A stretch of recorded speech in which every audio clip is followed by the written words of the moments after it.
Olá, o meu nome é Luiz Roberto e neste nosso canal Espiritismo em Pauta, a pauta será o ressentimento.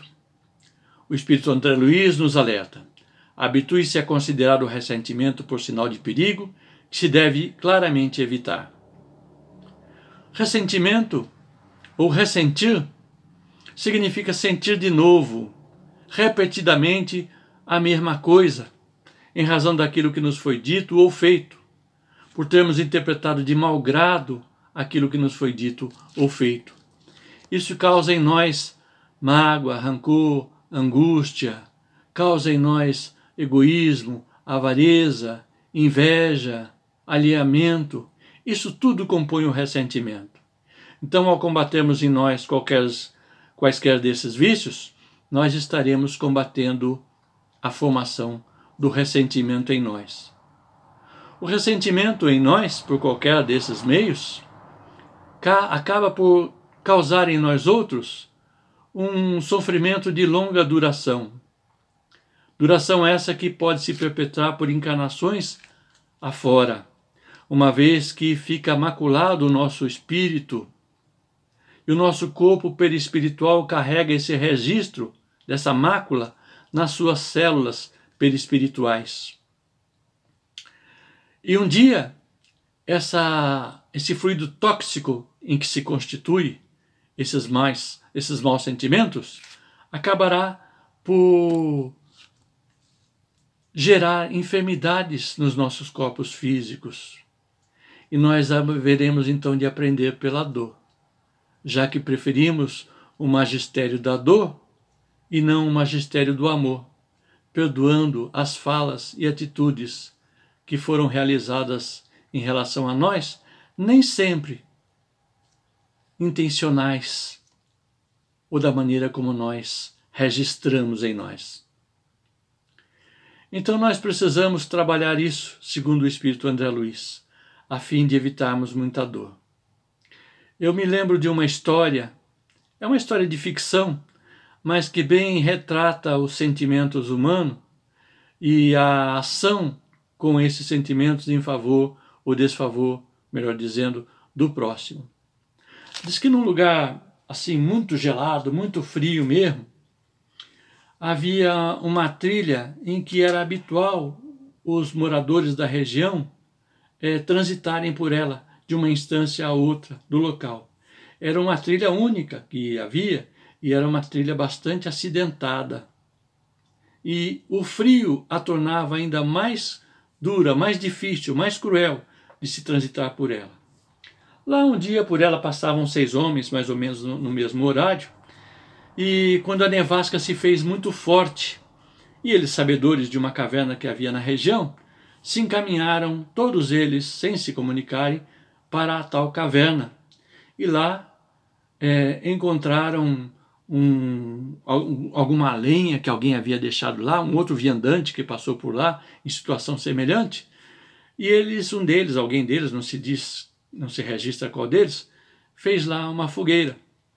E eles ficaram no entorno dessa fogueira, não muito próximos um do outro, mas próximos o suficiente da fogueira para se aquecerem.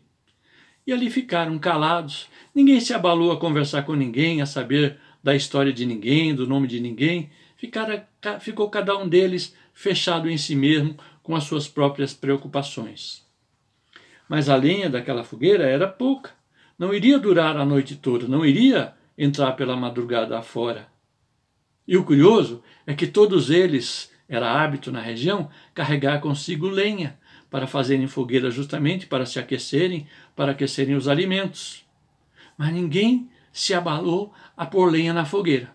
Se fosse confusão, todo mundo ia botar lenha na fogueira, não é verdade? Mas ninguém se abalou a pôr lenha na fogueira. Havia entre eles um homem que era racista. E eu digo porque ele era racista, porque ele notou que entre os companheiros ali presentes, entre as pessoas ali presentes, havia um homem negro. E este racista não gostava de negros e pensou consigo: eu não vou botar a minha lenha nessa fogueira para aquecer o corpo deste homem de quem eu não gosto.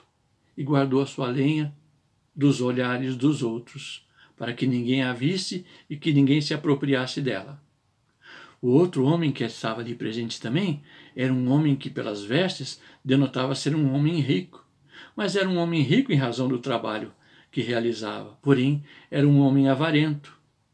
E ele detectou entre os presentes a figura de um montanhês, que por suas vestes rotas, remendadas, ele pensou consigo, olha só, um sujeito vagabundo como esse, preguiçoso, não trabalha nem para comprar as próprias vestes, eu que não vou botar a minha lenha aí para aquecer o corpo desse sujeito, lenha que eu consegui com bastante trabalho. E não pôs a lenha também. O terceiro era aquele homem negro que muito provavelmente havia passado muitas vezes pela maldade alheia, pelo racismo alheio, pelo preconceito alheio, e ele pensou consigo mesmo, essa gente aqui é um bando de opressores. Eu sei bem o que é ser oprimido, especialmente em razão da minha cor. Eu tenho lenha aqui sim, mas não vou botar minha lenha na fogueira não. Não vou aquecer o corpo desse povo não. E também não pôs a lenha na fogueira. O outro dos presentes ali era um homem pobre. Era um homem pobre ali da região. E era conhecedor do ambiente. E ele pensou consigo mesmo, gente, essa nevasca pode durar muitos dias e nós vamos ficar presos nessa caverna por muitos dias. Eu posso precisar dessa lenha depois. Vou pôr minha lenha aí não. Senão eu fico sem a minha lenha. E aí como é que faz? Vou pôr não. E não pôs a lenha na fogueira também. O quinto homem era um sujeito alucinado. Eu explico porque ele era alucinado. Ele ficava ali com as mãos sobre os joelhos, olhando para o fogo, para a lenha crepitando sobre o fogo, e entrava numa espécie de devaneio, alheio a tudo. Não pensou em ser útil, em botar a lenha na fogueira, e não fez nada. E a lenha ficou guardada ali, na sua mochila. O sexto homem era um trabalhador. A característica de trabalhador estava nas suas vestes rudes e bastante fortes. Roupa de couro, por exemplo. Era a roupa de um trabalhador. Mas o raciocínio dele era curto e rápido. Ele pensou rapidinho.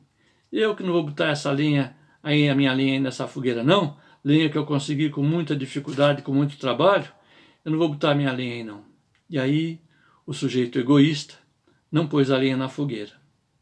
Bom, o resultado é que a fogueira, no curso do tempo, da noite, ela se apagou. E ela se apagou quando os homens estavam todos já dormindo ao calor daquele fogo já bruxuleante. Aí a nevasca se fez mais forte, se fez sentir mais intensamente. E eles todos morreram congelados. Pela manhã, uma brigada de socorro, que era habitual na região, eles muito bem equipados, muito bem preparados, passavam habitualmente por essa estrada a fim de socorrer os viandantes nas suas dificuldades. E sabiam que a caverna era abrigo desses viandantes quando a nevasca era forte. Foram direto para a caverna. Quando lá chegaram, encontraram 6 cadáveres.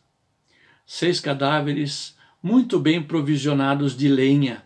Todos eles tinham lenha. Tinham lenha para incendiar Roma de novo, se fosse necessário. Fazer uma grande fogueira nesse mês de junho. Mas não fizeram isso. E aí o chefe da equipe olhou para aquela situação triste, se dirigiu aos seus companheiros e disse: gente, o frio que matou esses homens não foi o frio da natureza, da nevasca forte que se fez presente essa noite. Foi o frio do coração de cada um deles. Olha quanta lenha essa gente tinha. E ninguém se abalou a botar fogo, lenha na fogueira. Olha que fogueira miúda eles tinham aqui na caverna, com tanta lenha à disposição. Mas eles não tiveram disposição, né, para colocar a lenha na fogueira. E então a gente observa que o ressentimento, o rancor, a mágoa, o amor próprio, a angústia, o egoísmo, o preconceito, enfim, são todos componentes de um único corpo chamado ressentimento. E esse ressentimento mata aos poucos, mata as esperanças da criatura, mata as oportunidades, mata a alegria de viver. O ressentimento não vale nada, não vale nada para nós. Nós devemos nos abster daquilo que não vale nada. Então vamos botar fora o ressentimento. Espero que vocês possam ver o nosso vídeo, quem sabe, tendo gostado dele, compartilhar com outros companheiros, para podermos ilustrar e divulgar a doutrina espírita com a ótica dos bons espíritos, como citado na noite de hoje, André Luiz, como essa história de ficção que bem retrata aquilo que vai na alma humana por enquanto. Vamos adiante.